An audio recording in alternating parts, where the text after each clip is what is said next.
आचार्य गुणभद्र स्वामी द्वारा विरचित यह आत्मानुशासन ग्रंथ है। चरणम योग का यह ग्रंथ है। इसमें नीति की बातें हैं, हमारा व्यवहारिक जीवन कैसा होना चाहिए, ये सारी बातें इसमें बताई गई है। मुनिराजों के लिए भी उपदेश है और गृहस्थों के लिए भी उपदेश है, दोनों के लिए ही इस ग्रंथ में उपदेश है। कल हमने 231 नंबर का श्लोक देखा था, जिसमें देखा था मोह का सर्वथा नाश करने की प्रेरणा। सर्वप्रथम यदि कुछ करने योग्य है तो मोह का नाश करने योग्य है। बिना मिथ्यात्व के गए, बिना अज्ञान के गए धर्म की शुरुआत भी नहीं होती, शुरुआत भी नहीं होती। तो सबसे पहले यदि कुछ करना है तो इस मोह का नाश कर। मोह माने अज्ञान, मोह माने मिथ्यात्व, मोह माने संसार में रुलाने वाला सबसे ताकतवर शत्रु, आत्मा का सबसे ताकतवर शत्रु मोह है। इसी मोह के कारण यह जीव संसार में रुलता है अनादिकाल से। इसी आत्मानुशासन में कुछ श्लोक पहले ये भी कहा कि जिन्हें तू अपना मानता है इस मोह के कारण, वो सभी तेरे शत्रु हैं। तेरे माता, तेरे पिता, तेरा परिवार, जिन्हें तू अच्छा मानता है वे सब तेरे शत्रु हैं। क्यों? क्योंकि वो तेरा संसार बढ़ाने वाले हैं। कौन माता चाहती है कि मेरा बेटा दीक्षा लेकर के फटाफट से मोक्ष मार्ग में लगे? वो तो ये सपने देखना शुरू कर देती, जल्दी बड़ा हो और शादी कर, अपना घर बसा। सबके सब संसार बढ़ाने के पीछे लगे हैं रिश्तेदार, इसलिए दुख के मार्ग में लगे। आगे कहते हैं वीतरागता के अभाव में दुख, मिथ्यात्व में दुख, अज्ञान में दुख। यदि वीतरागता का अंश भी नहीं है तो दुख ही दुख है। थोड़ी सी भी वीतरागता है ना तो सुख की प्राप्ति शुरू हो जाती है।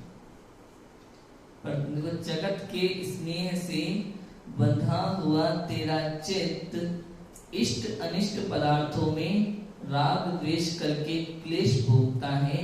यह बात आगामी चंद में कहते हैं। जगत के स्नेह से बंधा हुआ तेरा चित्त, तू सारे संसार का कल्याण चाहता है। ये भी बहुत बड़ी समस्या है, बहुत बड़ी समस्या है। अपने बारे में तो नहीं सोचता, समस्त संसार के बारे में सोचता है, जगत का कल्याण करना चाहता है। और आचार्य देव कहते हैं भैया जगत का कल्याण ना आज तक कोई कर पाया है, ना ही कर पाएगा। आज तक जितने भी जीव हुए हैं उन्होंने अपना ही कल्याण किया है और वही कर सकते हैं। जगत का कल्याण ना कोई कर पाया है, ना कर पाएगा। समझ लेना भाई, मुनि दीक्षा ली जाती है तो किस लिए ली जाती है? स्वयं के लिए, आत्म कल्याण के लिए ही मुनि दीक्षा दी जाती है। संसार कल्याण के लिए कभी नहीं ली जाती। सोचो, ना तो उन्हें मंदिर बनाने से मतलब होता है, ना पंच कल्याण कराने से, ना ही किसी और जीव के सुख दुख से उन्हें कोई लेना देना होता है। अगर लेना देना हो तो रागी द्वेषी कहलाएंगे, वीतरागी नहीं कहलाएंगे। और रागी द्वेषी दुखी है और वीतरागी ही सुखी है। देखो आप, आदि मुनिराज ने जब दीक्षा ली थी उससे पहले राजा ऋषभदेव थे, उन्होंने असी मसी कृषि वाणिज्य शिल्प सब उपदेश दिया। राज्य अवस्था में उन्होंने अपना कार्य किया। लेकिन दीक्षा लेने के बाद भले उनके साथ 4000 राजाओं ने दीक्षा ली हो, उन्हें मुनि अवस्था की विधि नहीं पता, कुछ मुनि क्या होते हैं नहीं जानते। तो आदि मुनिराज ने क्या किया? उनको उपदेश दिया पहले मुनि अवस्था का? कभी नहीं, उन्होंने अपना कार्य किया। तीर्थंकर मुनिराज कभी भूलते नहीं है दीक्षा के बाद। उन्होंने अपना कार्य किया, उन्होंने नहीं लेना देना इनका क्या होगा दीक्षा लेने के बाद, ये क्या करेंगे क्या नहीं करेंगे, कुछ नहीं। ये सीखने लायक है। हाँ, हमें लगता है, बस हमें लगता है दूसरों को सिखाएं, अपने लिए कुछ नहीं।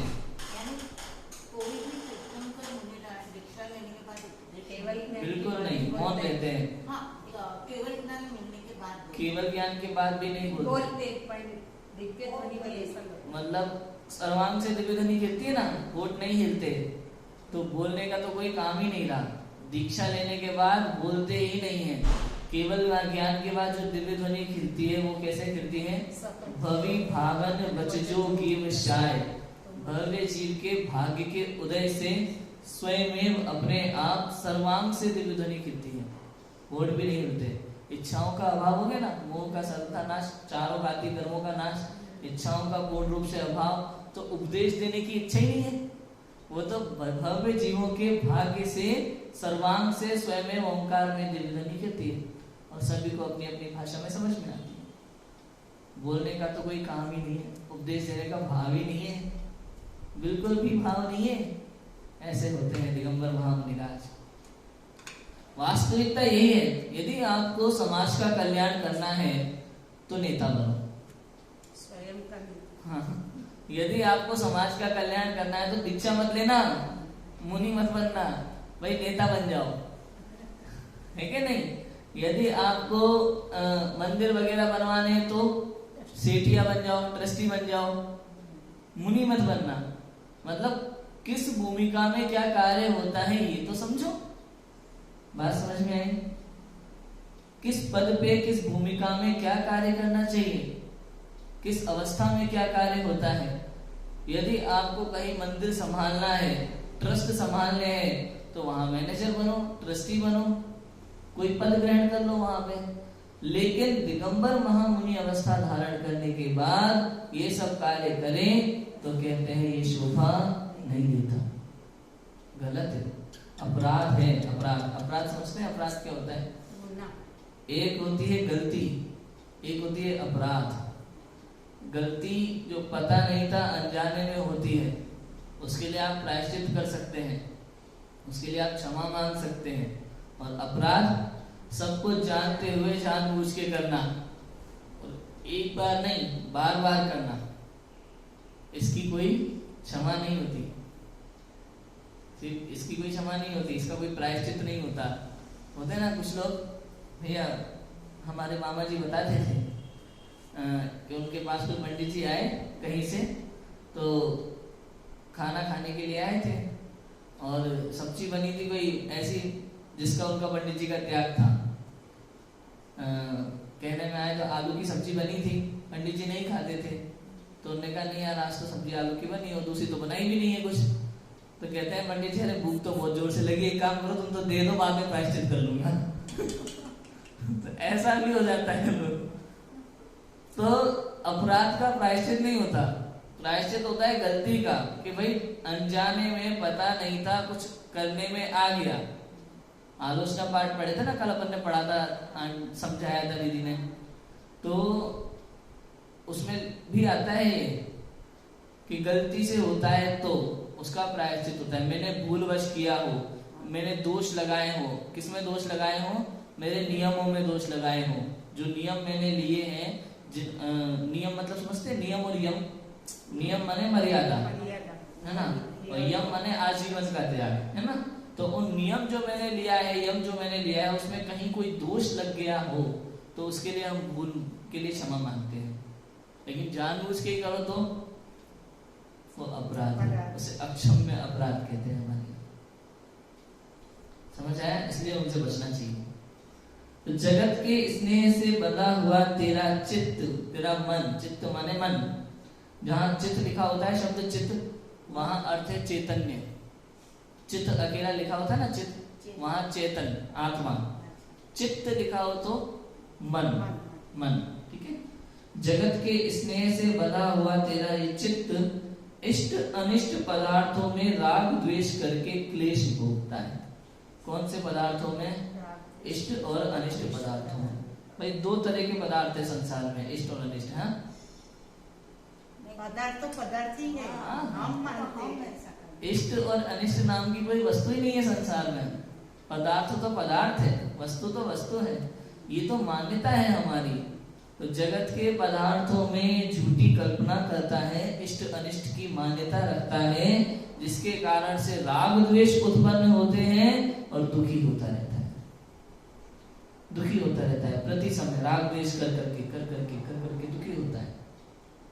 कुछ भी जगत की कोई वस्तु राग द्वेष के योग्य नहीं है, कोई भी वस्तु योग्य नहीं है। इस संसार में जो कुछ भी होता है वो हमारे ही किए हुए कर्मों का फल है।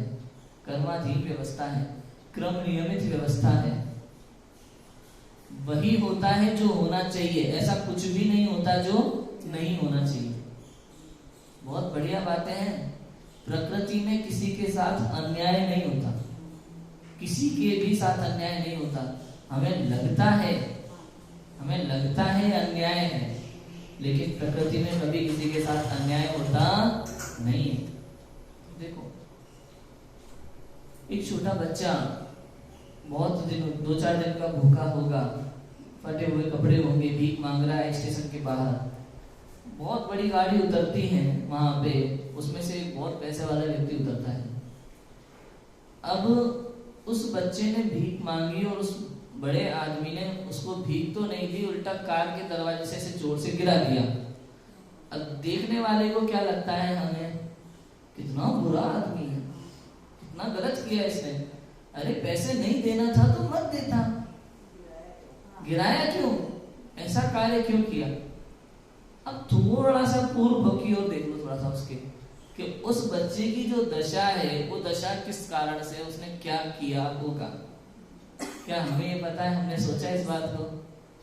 नहीं सोचा। और वर्तमान में जिस सेठ ने इसके साथ ये व्यवहार किया, भविष्य में इसका परिणाम क्या होगा, क्या हम ये देख पा रहे हैं? नहीं देख पा रहे। तो हमने, और यहाँ बैठे बैठे स्टेशन पे ना हमने उसकी मदद की बच्चे की, ना उस सेठ के प्रति कोई भाव किया। यहाँ बैठे बैठे खाली राग द्वेष करते रहते हैं और कर्म बांधते रहते हैं फ्री के। होता है कि नहीं होता हमारे जीवन में ऐसा? हाँ, निरंतर फ्री के कर्म हम कैसे बांधते हैं? कुछ नहीं कर रहे, कोई मतलब नहीं था, ना हमारा सेठ जी से कोई लेना देना था, ना उस बच्चे से कोई लेना देना था। खाली घटना देखी, मन में उल्टे सीधे विचार शुरू हुए, राग द्वेष शुरू हो गया, इससे राग किया, इससे द्वेष किया और कर्म बांधना शुरू हो गया बिना किसी अर्थ के। कभी कभी मैं सोचता था, जब मैंने पढ़ाई शुरू की थी, धीरे धीरे सब समझ में आने लगा था, तब मैं सोचता था सर्वज्ञ भगवान को राग द्वेष क्यों नहीं होते? वीतरागी सर्वज्ञ भगवान को राग द्वेष क्यों नहीं होते? नहीं लगता तो हाँ, अरे दूसरी बात भाई, वीतरागता के साथ सर्वज्ञता है ना, तो उन्हें पता है पूर्व का भी दिख रहा है, भविष्य का भी दिख रहा है। उन्हें पता है कि अन्याय है ही नहीं, तो कोई फर्क ही नहीं पड़ता। होता है कि नहीं होता? हम लोगों को जब पूरी बात पता होती है तो हम लोगों को फर्क नहीं पड़ता ना कि हाँ इसने गलत किया था, फिर तो सजा मिलनी चाहिए। और नहीं पता होता तो उन्हें सब दिख रहा है, एक साथ जानने में आ रहा है पूरा, तो कोई फर्क ही नहीं पड़ता। इसलिए अपने में मस्त रहते हैं। इसलिए सर्वज्ञता वीतरागता के बाद ही होती है। दो बातें हो, सर्वज्ञता वीतरागता के बाद होती है। वरना अगर सब कुछ पता चल जाए और वीतरागता ना हो तो राग द्वेष के चक्कर में सारा संसार गड़बड़ हो जाएगा पूरा। इसलिए वीतरागता पहले चाहिए, ये कंडीशन है। बिना वीतरागता के सर्वज्ञता किसी जीव को हो ही नहीं सकती। इसलिए अन्य मतों में जो कहा जाता है सर्वज्ञ मानना भगवान को, उसका अपने यहाँ निषेध है।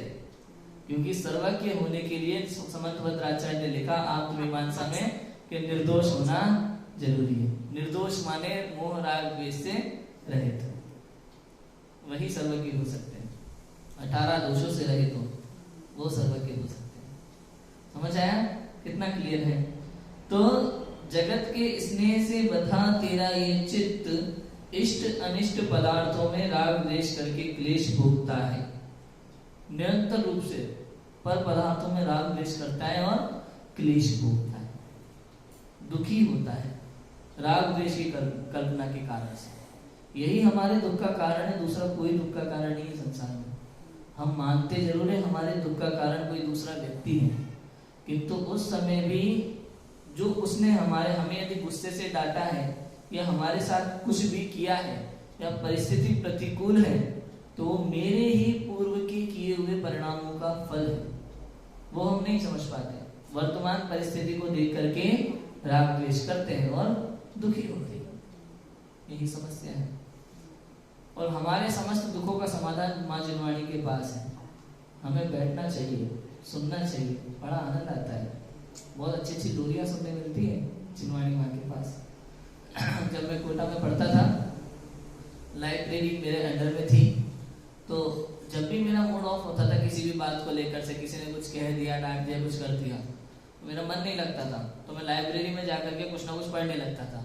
कुछ नहीं तो उस समय प्रथमानुयोग जादा समझ में आता था, तो 11th क्लास में सबसे पहले मैंने प्रथमानुयोग की सारी किताबें पढ़ ली थी। आपकी खेरागढ़ से निकलती है ना, कौन सी जैन धर्म की कहानियां के 23 पार्ट्स हैं, वो सब मैंने पढ़ लिया था। जैन धर्म की कहानियां, जैन कथा संग्रह और भी हैं अच्छी अच्छी किताबें, तो वो सब, हाँ, बोधि समाधि निधान है ना, सतियों की कथाएं, ये सब मैंने 11th क्लास में ऐसे लगातार, एक खत्म तो दूसरी खत्म तो तीसरी, और ऐसा लगता था खाना खाने जा रहे हैं ना, तो उस समय भी दिमाग में ऊपर ही चलती रहती थी, खाना खा के फटाफट खत्म करके तुरंत आगे की स्टोरी पढ़ना है।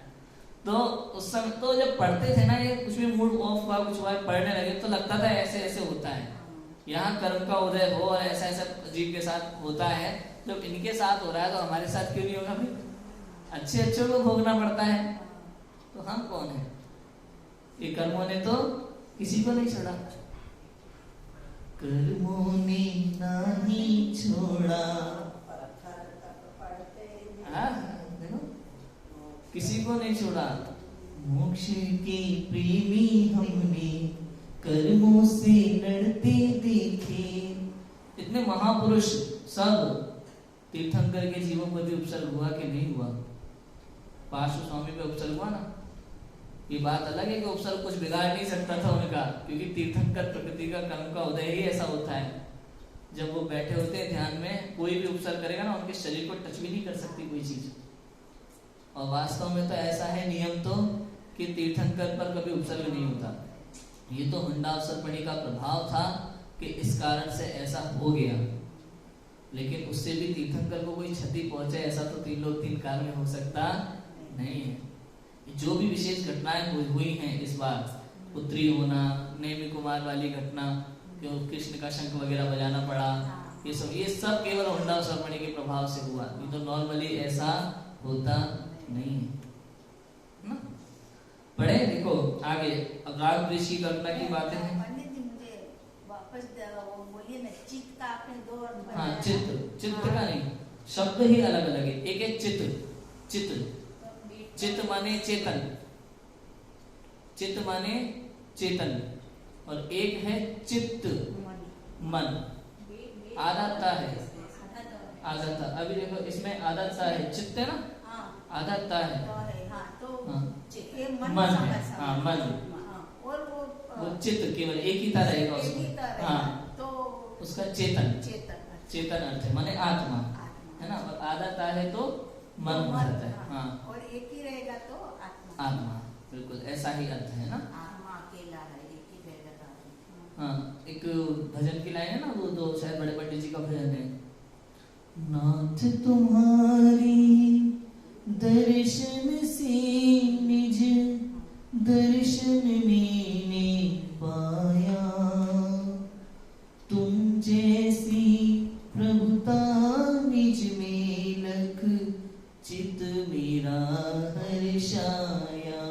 यहाँ जो चित्त है, यहाँ चित्त नहीं लिखा है, यहाँ चित्त लिखा है, वहाँ चेतन हर्षाया। यहाँ जो लिखा है ये चित्त है, यहाँ मन की बात है, क्योंकि राग द्वेष की कल्पना कहाँ होती है? मन। विकल्प उठते हैं ना, विकल्पों के विकल्प कहाँ उठते हैं? मन में। ठीक है, ऐसा पढ़े। अनुष्टुप छंद है, 232 नंबर है, पढ़ते हैं। रति रति मायतः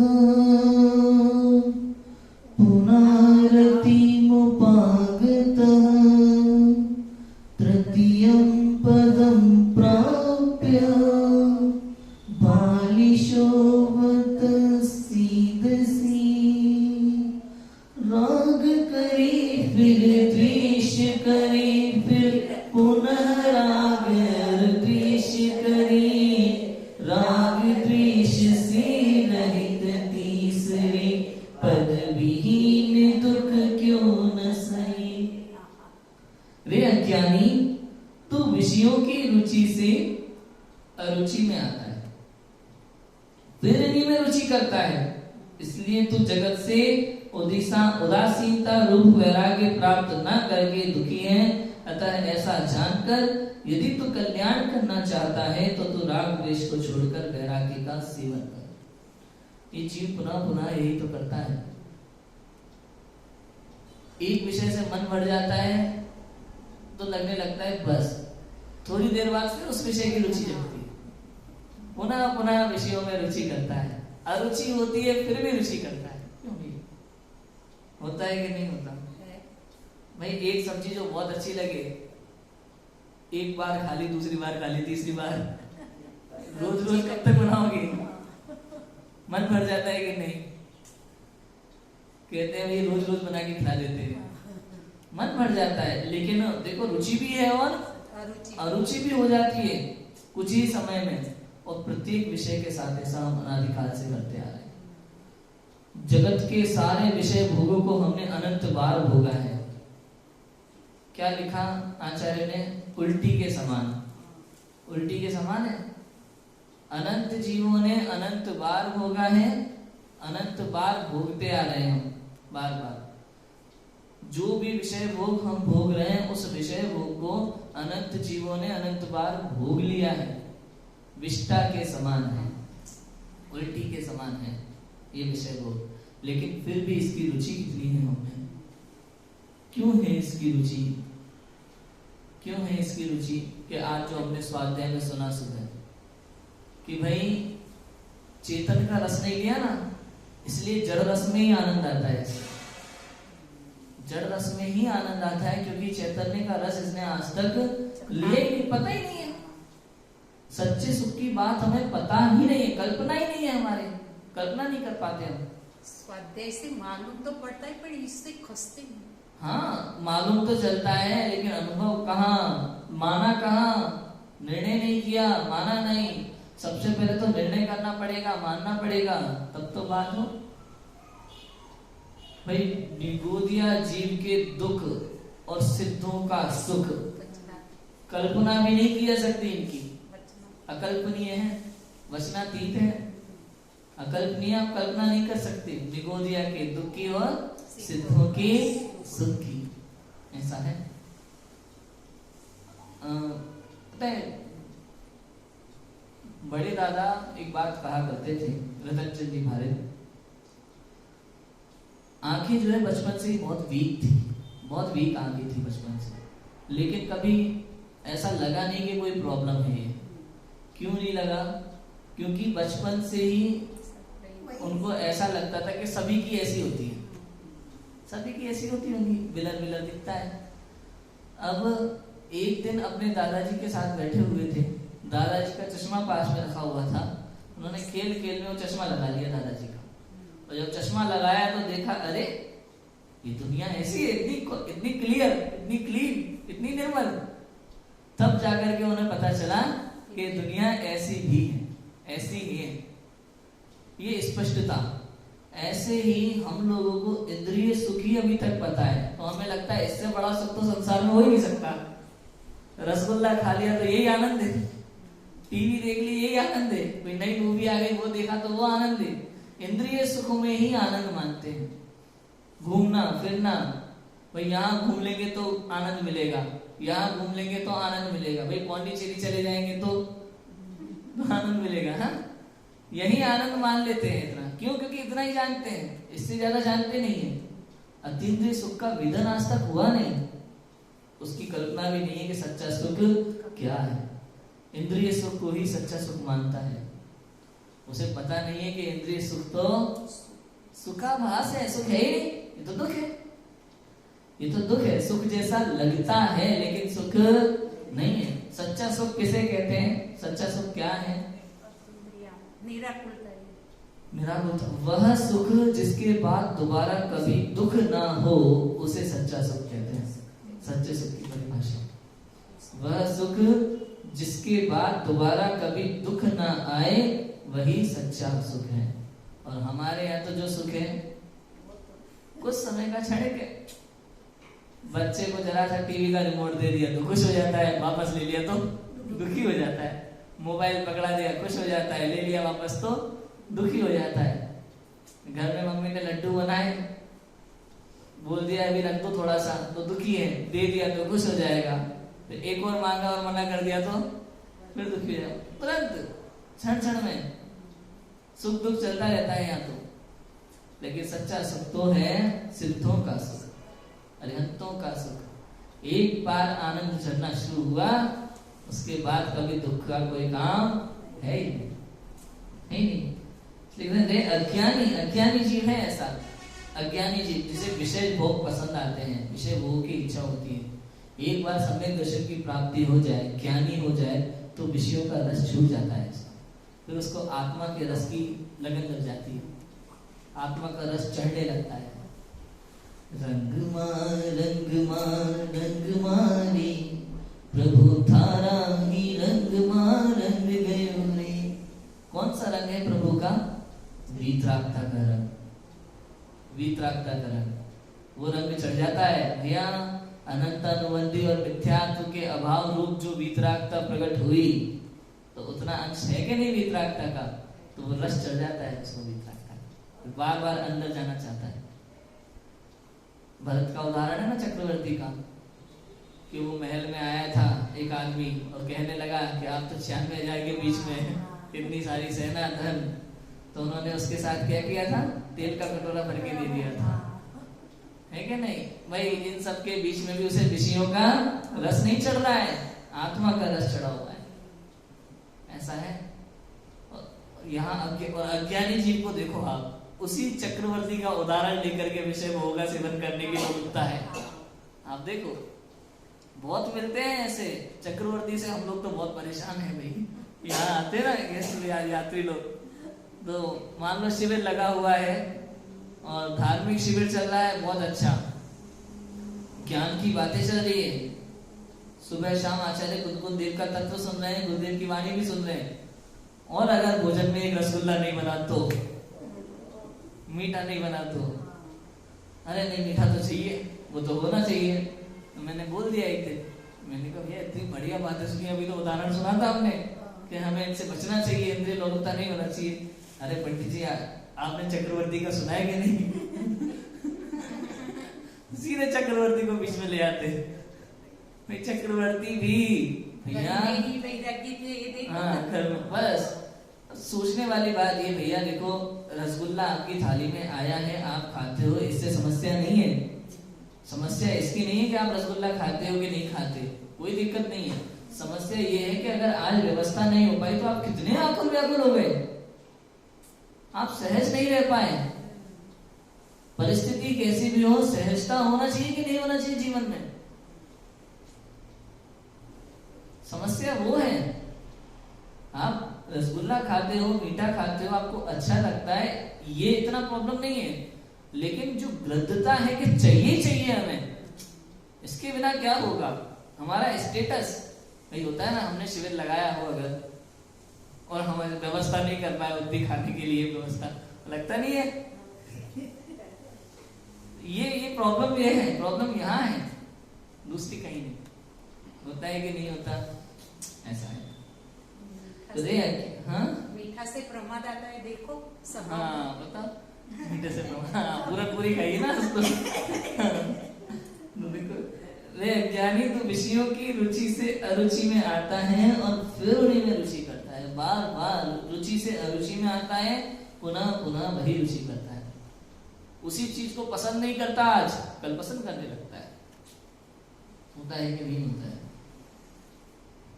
बचपन में जो चीज पसंद नहीं थी, थोड़े टाइम बाद पसंद आने लगती है, और बचपन में जो पसंद थी वो उससे रुचि छूट जाती है। ऐसा होता ही रहता है निरंतर, और एक बार रुचि छूट जाए फिर दोबारा हो जाती है। कुछ नहीं कह सकते इन चीजों के लिए। अलग अलग भाव ने हमने अलग अलग पता नहीं कितने काम किए हैं। जगत तो यही उपदेश देता है, भैया अपना एक लक्ष्य बना लो और सफल हो जाओ उसमें। और वो कौन से लक्ष्य को ही लक्ष्य मानते हैं? डॉक्टर बन जाओ, इंजीनियर बन जाओ, सीए बन जाओ, कलेक्टर, ये फलाना ठिकाना, बस इतना ही सोचते हैं, इससे आगे नहीं सोच पाते वो लोग। उन्हें पता ही नहीं है अनंत बार बन के छोड़ दिया, बन के छोड़ दिया। भाई प्रधानमंत्री कितनी बड़ी चीज हो गई। मतलब अनंत बार बन के छोड़ दिया, ऐसा लगता है सब किया, यदि नहीं किया तो क्या नहीं किया? आत्म कल्याण नहीं किया। बाकी सब किया। पंच परावर्तन में क्या कुछ नहीं किया? आत्म कल्याण को छोड़ के तूने सब किया। खूब धनी बना, भाई भारत में नंबर 1 है, विश्व में नंबर 1 है, कुछ नहीं है इन सब बातों में, कुछ नहीं है। महादुखी है ये लोग, महादुखी। और पता है आज जगत में कॉम्पिटिशन्स कितने चलते हैं, सब रेस लगी हुई है, और सबसे बड़ा कंपटीशन है इसमें दुखों का कंपटीशन। इस कंपटीशन में देखो आप, एक से बढ़कर एक है। जिनको आदर्श मानते हैं ना लोग, ये अंबानी अडानी वगैरह जो भी महान पैसे वाले लोग हैं, इनको भी आप अपने दुख की गाथा सुनाने बैठो थोड़ा बगल में अकेले में कभी, फिर देखो आप, वो आपसे डबल तिबल सुना देंगे अपनी। दुखों का कंपटीशन बहुत बड़ा है। नींद की तो गोली लेनी पड़ती, नींद की गोली लेनी पड़ती है, नींद नहीं आती इन लोगों को। बहुत बड़ी समस्या है भैया। हमें तो एक बहुत महापुण्य का उदय है कि देवशास्त्र गुरु का समागम मिला है, जैन को मिल गया, जिनवाणी मिल गई, शांति है जीवन में, कुछ नहीं चाहिए। मुझे कई बार लोग पूछते हैं आप यहाँ कैसे रह लेते हो मोहनपुर में, अकेले में, जंगल में? भैया बहुत अच्छा लगता है, बहुत शांति मिलती है, कोई परेशान करने वाला नहीं है। मस्त चिनवाणी के साथ में बैठो, अध्ययन करो और आनंद लो। ये क्यायक की तो चर्चा भी बहुत सुंदर है। क्यायक का रस तो कैसा होगा पता नहीं, चर्चा बहुत सुंदर है। सुबह भजन सुना था ना, जब एक रतन अनमोल है तो रत्नाकर फिर कैसा होगा, जिसकी चर्चा ही है सुंदर तो वो कितना सुंदर होगा। अनंत रत्न बढ़े के नहीं बढ़े इस गायक में? दर्शन, ज्ञान, चारित्र जैसे अनंत गुण ये रत्न है हमारे। एक रत्न, एक एक रत्न अनमोल है। पूरा रत्नाकर जो गायक है वो कैसा होगा? जब जिनवाणी पढ़ते समय आनंद आता है कि नहीं आता? सोचो, प्रवचन शुरू होता है, जब वो चर्चा चलती है ना समय सार की, कलश और गाथा की, ऐसा लगता है सुनते रहो, खत्म ना हो प्रवचन। चर्चा इतनी सुंदर है तो वो कितना आनंद आएगा। प्रवचन सुनने में इतना आनंद आता है, आत्मा की बात सुनने में इतना आनंद आता है, तो उस आत्मा का खुद का आनंद कैसा होगा? सोचो। इसी भूमि पर कुंद कुंद आचार्य क्षण क्षण में अंतर्मुख होते होंगे, इसी भूमि पर, और क्या करते होंगे? क्षण क्षण में अंतर्मुख हो, सिद्धों से बातें करते हैं, सिद्धों से बातें करते हैं, परम दिगंबर मुनिवर देखे। आनंद आता है जब मुनिराजों की भक्ति होती है ना भैया, हृदय प्रफुल्लित होता है। अब गुरुदेव के प्रवचनों में जब आप मुनिराजों की भक्ति सुनो तो आपको लगेगा कैसा भक्ति भाव था मुनिराजों के प्रति, आचार्य के प्रति झलकता है। ऐसी होती है भक्ति। वो नहीं कि भैया यहाँ पे जन्म हुआ और यहाँ इतनी तारीख को ऐसा ऐसा हुआ और आपके माता पिता का नाम ये था और वो था, ये कुछ नहीं है भक्ति। भक्ति मतलब उनका गुणगान, उनका गुणगान होना चाहिए। आप कहाँ पैदा हुए, कौन सी तिथि को पैदा हुए, माता पिता का नाम क्या था, ये इसमें कोई दम नहीं है। गुणगान होना चाहिए। अपने प्राचीन कवियों ने कितनी गजब गजब की भक्तियां लिखी। ऐसे मुनिवर देखे मन में, दौलत राम जी, ध्यानत राय जी, बोधरदास जी, भावचंद जी, सबने कमाल किया है। सब विद्वानों की भक्ति वास्तव में गाते गाते स्वाध्याय है। भक्ति तो क्या, भक्ति पूजन ये सब स्वाध्याय ही है हमारे लिए, तो है ना। विषयों की रुचि से अरुचि में आता है और फिर इन्हीं में रुचि करता है, बार इन्हीं में रुचि करता है। यही समस्या है शिव की। दुखी होता है, फिर राग द्वेष की कल्पना करता है, ये अच्छा है, ये बुरा है, ये अच्छा है, ये बुरा है, ये अच्छा है, ये बुरा है, ऐसी कल्पना करता जाता है हर चीज में। भाई पंखा तो पंखा है, प्रसिद्ध उदाहरण है हमारे यहाँ। तो पंखा तो पंखा है, हाँ, गर्मियों में अच्छा लगता है, सर्दियों में बुरा लगने लगता है। हम लोग रात को जब रूम में जाते हैं तो गर्मी लगती है, और रात को अगर पानी बरस जाए तो सुबह उठते उठते सर्दी लगने लगती है, बंद करना पड़ता है। पंखा तो पंखा है, उसमें इष्ट निष्ठ का कोई मैटर नहीं है। भाई ट्रेन की खिड़की तो खिड़की है, ट्रेन की खिड़की में क्या समस्या है, लेकिन वहीं उस कैंपस में बैठे हुए, उस केबिन में बैठे हुए एक व्यक्ति को खिड़की खुली चाहिए और एक को बंद चाहिए। इस बात में कितने झगड़े होते हैं ट्रेन में, है ना? भाई खिड़की इष्ट है या अनिष्ट है, अच्छी है या बुरी है? खिड़की तो खिड़की है, हम अपने अनुसार इष्ट अनिष्ट की कल्पना करते हैं, यही दुख का कारण है।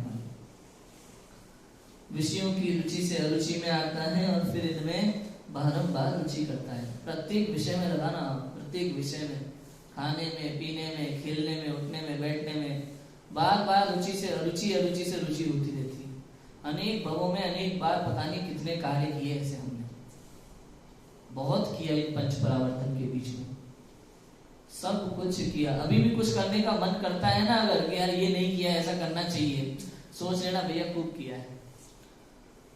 भाई यहाँ पे घूमने नहीं गए थे, जाना चाहिए कि नहीं जाना चाहिए? भाई गोवा जाना चाहिए। पौंडीचेरी नहीं गए हम तो, अभी तो हम तो यहीं रहते हैं भैया, 2 साल से हम तो अभी भी नहीं गए, लेकिन यहाँ आए थे ना, अभी कुछ आते रहते हैं लोग, तो भैया बता नहीं कब आना होगा, नहीं गए तो फिर हमारा तो सब बेकार हो जाएगा आना। मतलब 5 दिन आपने शिविर अटेंड कर लिया और पौंडीचेरी नहीं गए तो आना बेकार हो गया। सोचो, ऐसा भी होता है। युगल जी बाबू जी तो कितना बढ़िया लिख के चले गए, भवन में जी भर घूम चुका, कण कण को जी भर भर देखा। ये जी भर भर का मतलब जानते? जी भर भर का क्या मतलब है? क्या होता है, अपन जिस शहर में अपना जन्म हुआ होता है ना, जिस शहर के अपन निवासी होते हैं, जन्मभूमि जो हमारी होती है वो हमने खूब अच्छे से देखी होती है, गली गली घूमी होती है, लेकिन उसकी सारी जानकारी होती है हमें, उसे कहते हैं जी भरना। तो बहुवन में जी भर घूम चुका, कण कण को जी भर भर देखा का मतलब है आपने इस समस्त संसार में कण कण पर जन्म मरण किया है, कण कण कण पर जन्म मरण किया है, इसलिए सब घूम चुके हो, जी भर भर के घूम चुके हो, जन्मभूमि रह चुकी है प्रत्येक कण। भवन में जी भर घूम चुका, कण कण को जी भर भर देखा, मृग समृग तृष्णा के पीछे लगे रहते हैं, लगता है सुख यहाँ है, सुख वहाँ है, सुख यहाँ है, सुख वहाँ है, क्यों खोज रहे हैं? अभी भी लगता है कि नहीं लगता होता? अभी भी हमारी दशा यही है, इतना स्वाध्याय करने के बाद, इतना समझने के बाद अभी भी दशा यही है। जब मैं कहता हूँ कई बार अपने लोगों से, सीनियर से, बीच में आसपास कभी चर्चा में, नहीं है तो कहते हैं तुम थोड़ा ज्यादा पढ़ गए हो, तुम्हें ऐसा लग रहा है, भावुकता में ऐसा बोल रहे हो, देखना, लेकिन ये सब करना पड़ता है। मतलब दृष्टि अभी भी वही रहती है कि सांसारिक सुखों की प्राप्ति हो जाए, बस ऐसा लगता है। यदि ये व्यवस्था हमने कर ली ना अपनी, तो धर्म तो हम बाद में होता रहेगा। ये भी भूल है। हमें लगता है पहले सांसारिक व्यवस्था कर ले, बाद में धर्म कर ले। कल का क्या भरोसा, आयु का क्या भरोसा? आपको पता है सांसारिक व्यवस्था करते करते, और व्यवस्था करने वाले आप होते कौन है? सबसे बड़ी बात तो ये, इस संसार की व्यवस्था करने वाले आप होते कौन है? आपको लगता है आपने खूब मेहनत करी इसलिए आपकी गवर्नमेंट जॉब लग गई? भैया कर्म का उदय ना होना तो खूब मेहनत करते रहना। अरे सजी हुई थाली हो ना तो एक ग्लास मुख में नहीं डाल सकते यदि कर्म का उदय ना हो तो। वस्तु की व्यवस्था ऐसी है, हम अपने ऊपर कर्तापन मान लेते हैं, बोझा रख लेते हैं, सब हमने किया, यही भूल है भाई। अगर हमने किया तो एक बार में सारे एग्जाम टॉप क्यों नहीं कर लेते? होना ही नहीं था, सब कर्मानुसार है। इतनी बड़ी व्यवस्था है, सोचो आप, और व्यवस्थित व्यवस्था है, इसमें कोई दिक्कत नहीं है। इस व्यवस्थित व्यवस्था को अव्यवस्थित समझकर हम व्यवस्थित करने में दिन रात लगे रहते हैं। किंतु यदि इतना समझ जाए कि जिस व्यवस्था को हम अव्यवस्थित समझ रहे थे वो व्यवस्था पहले से व्यवस्थित है, तो इतनी तकलीफ नहीं होगी, इतनी परेशानियां नहीं उठानी पड़ेगी। समझ आया? इसलिए तू जगत से उदासीनता रूप वैराग्य प्राप्त न करके दुखी है। जगत से उदासीनता नहीं हो रही तुझे, अभी भी तुझे लगता है कि तू कुछ कर सकता है संसार में, लगता है तुझे।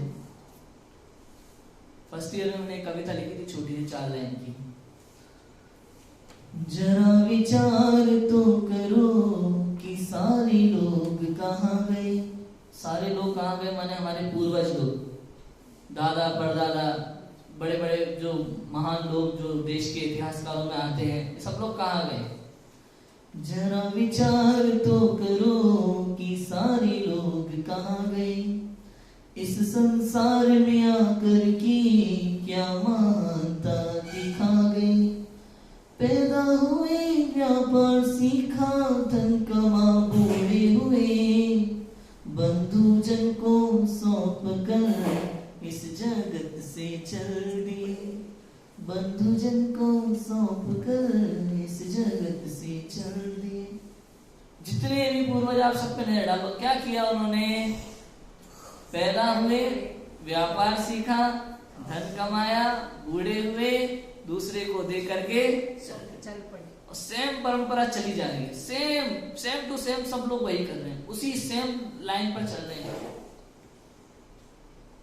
सेम टू सेम कर रहे हैं। उसी तरह से पैदा होंगे, वही पढ़ाई लिखाई, उसी तरह की पढ़ाई लिखाई, उसके बाद वही नौकरी या बिजनेस वो सब चुन लेना, उसके बाद खूब सारा इकट्ठा करके कमाना। हमारा वर्तमान जीवन नाम से मेरा एक आर्टिकल भी है और उस पर प्रवचन भी है पूरा 1 घंटे का। उसमें मैंने डिटेल में बताई ये सब कि क्या क्या करते हैं हम लोग, पूरा डिटेल से लिया हमने क्या क्या करते हैं हम लोग। विवाह के पहले पढ़ाई में कितना दिमाग लगाते हैं, उसके बाद विवाह भी हो ना हो वो भी कर्म के उदय पर है, लगे रहो, डिग्रियां लेके घूमते रहो, नौकरी मिले ना मिले वो भी, उसके बाद भी सारा पैसा कमाएंगे दुनिया भर का।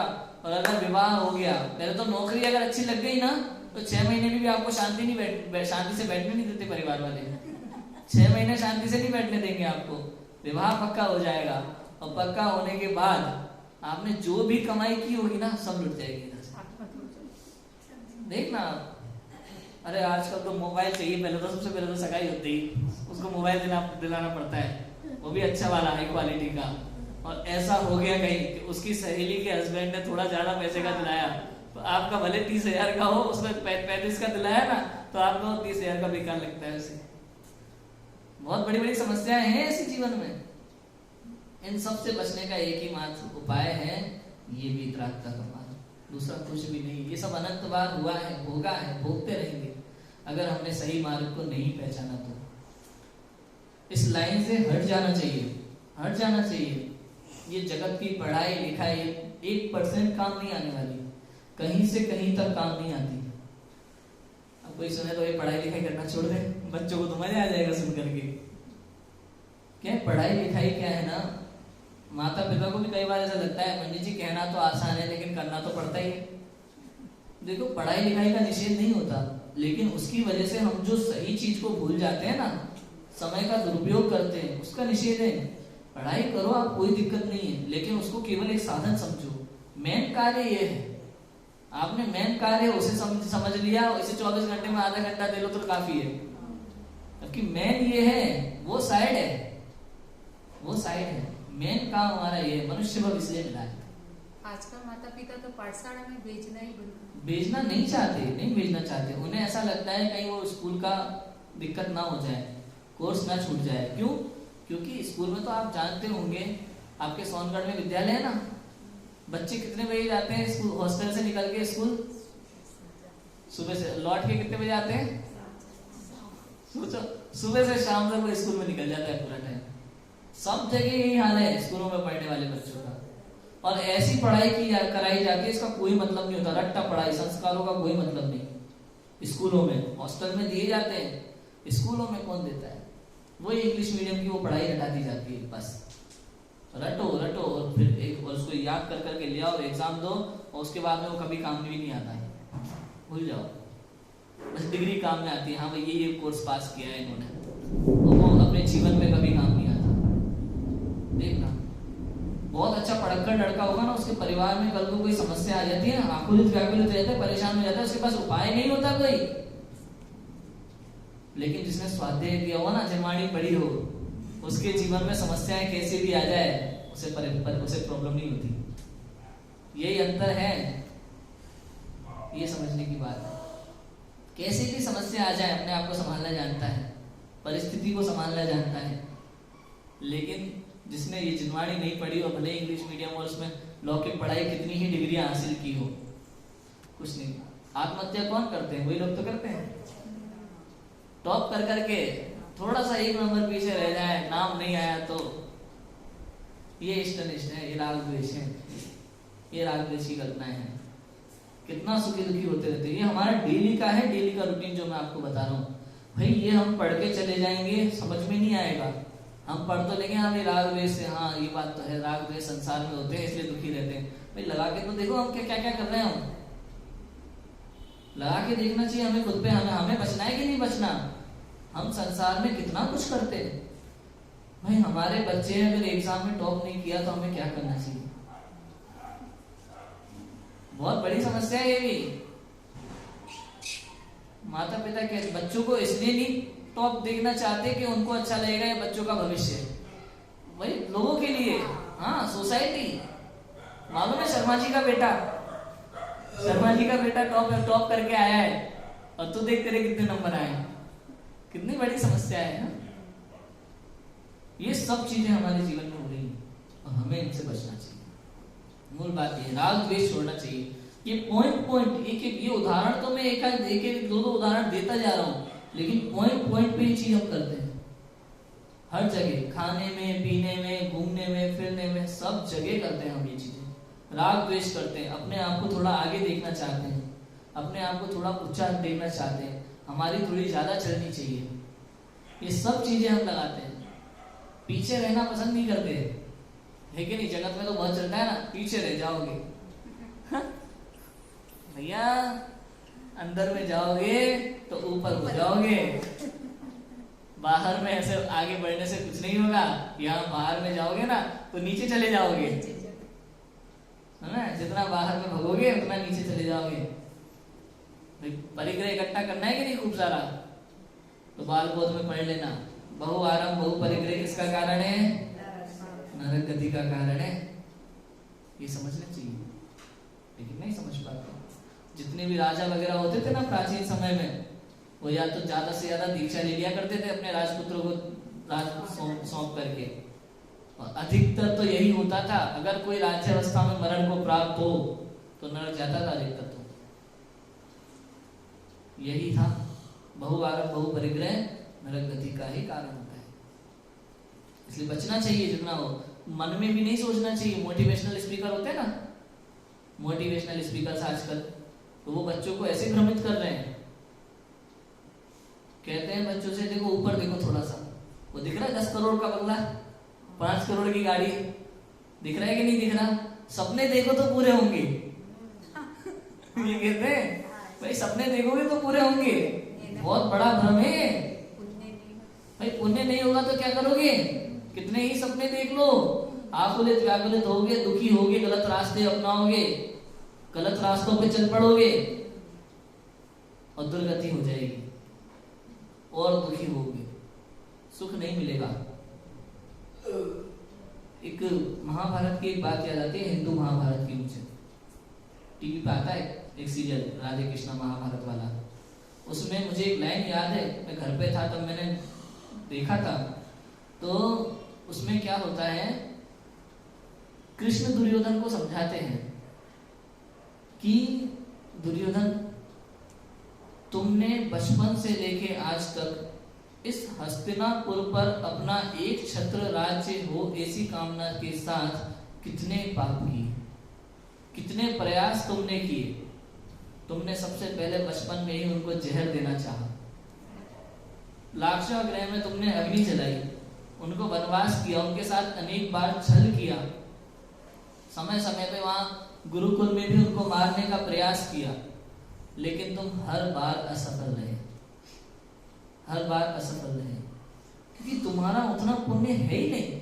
पांडवों का पुण्य तुमसे कहीं अधिक ज्यादा है, तो तुम्हें एक छत्र राज्य कभी मिल ही नहीं सकेगा। तुम कितने ही प्रयास कर लो, पुरुषार्थ कर लो कितना।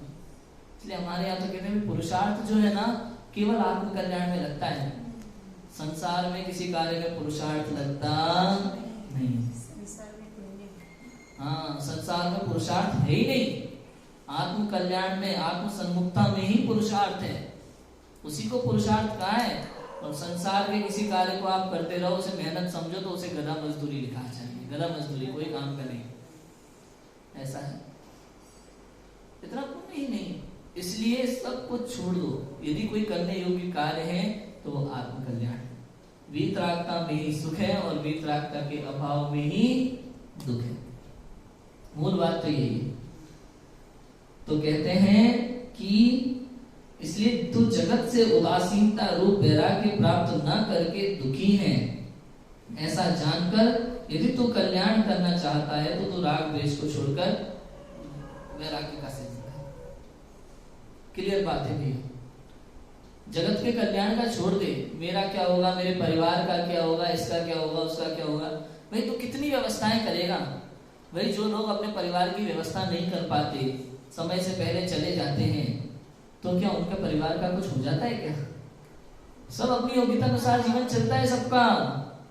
तो ये भ्रम में मत रहना कि हम हैं तो है, कुछ नहीं है। हमारे जैसे कई आए और कई गए, है कि नहीं?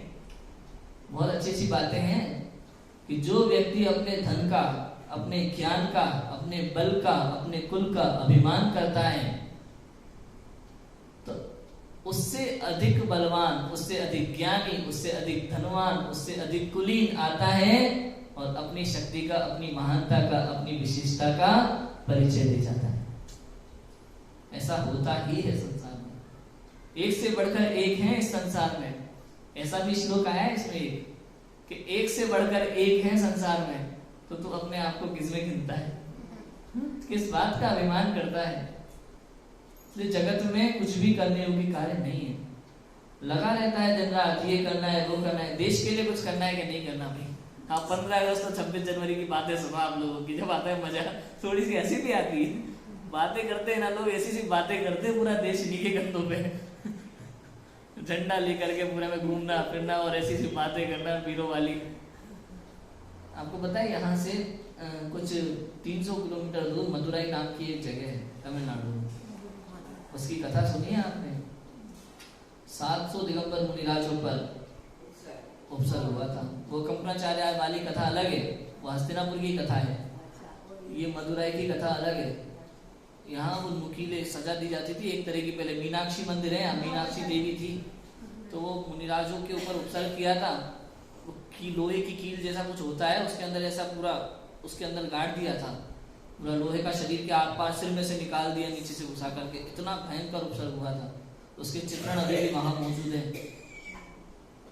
जैन मंदिरों को हिंदू मंदिर बना दिया गया था। ये सब 20 पंथ परंपराएं उस समय से प्रारंभ हुई थी। पंचामृत अभिषेक वगैरह ये सब कुछ वैष्णव मत में जो चलता था, शांति धारा वगैरह, वो सब अपने यहाँ जैनों में शुरू हो गया। डर के कारण से जबरदस्ती ये सब कराया गया था। बाद में वो परंपरा बन गई।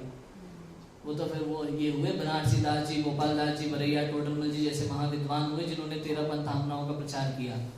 यहाँ पे उस समय आ नहीं सकते थे, इसलिए इधर 13 पंथामनाएं आ नहीं पाई। जितना हो सका उधर हो सका। उस समय साधन नहीं थे ना, इसलिए यहाँ अभी भी वैसा का वैसा भी मन चलता है। वही पंचामृत अभिषेक, वही फूल चढ़ाना, चंदन लेप, वो सब चलता है। अपने यहाँ उधर बहुत कम हो गया इन्हीं विद्वानों की वजह से। गोपाल दास जी, बरैया, बनारसी दास जी, टोडरमल जी जैसे विद्वान। उपकार है सबका हम पर बहुत बड़ा बड़ा, वरना पता नहीं कहाँ फंसे होते। समझ आया? देखो समय भी हमारा हो चुका है। तो कहते हैं, तो जगत से उदासीनता रूप वैराग्य प्राप्त न करके दुखी है, ऐसा जानकर यदि तो कल्याण करना चाहता है तो राग द्वेष को छोड़कर वैराग्य का सेवन कर। बहुत मार है अभी तो इन श्लोकों में, इतना अर्थ निकालो उतना कम है। राग द्वेष को छोड़कर तुझे वैराग्य का सेवन करना चाहिए। वैराग्य को प्राप्त करो और जिन दीक्षा धारण कर। किस लिए? संसार के कल्याण के लिए, आत्मा के कल्याण के लिए, अपने कल्याण के लिए जिन दीक्षा धारण करना, संसार के कल्याण के लिए नहीं। देखो भावार्थ पढ़ लेते हैं। इस संसार में लोग स्त्री आदि विषयों को पहले तो रुचि से भोगते हैं, फिर तत्काल ही उनसे अरुचि हो जाती है, लेकिन फिर उन्हीं से रुचि करते हैं। ऐसा करते हुए वे वांछा रूपी व्याधि से सदा व्याकुल रहते हैं।